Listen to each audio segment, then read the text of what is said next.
Welcome to the Salmon Runs YouTube. Enjoy the video.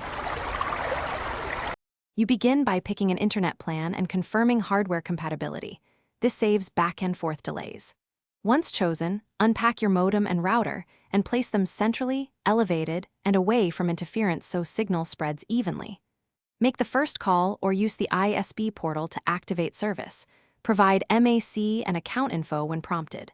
While you wait for activation, connect modem power and WAN cable. Check for stable LED patterns so you know the line is live. Next, you wire the router. WAN port to modem, then power up. Once LEDs stabilize, log into the router's admin page using the printed IP and default credentials. Change that admin password immediately so settings stay secure.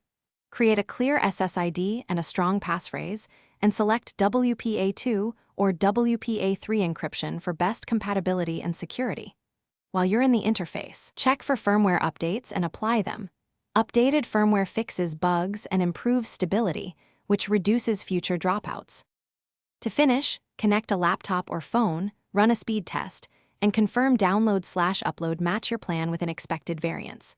Once verified, set up a guest SSID and co-S rules for priority devices so streaming and calls stay smooth. Make sure automatic firmware updates and a scheduled nightly reboot are enabled to clear memory leaks. If you still see poor performance, reboot both modem and router, switch wireless channels to avoid interference, and escalate to ISP tech support if the line appears unstable. Thanks for watching. Consider subscribing if we helped you.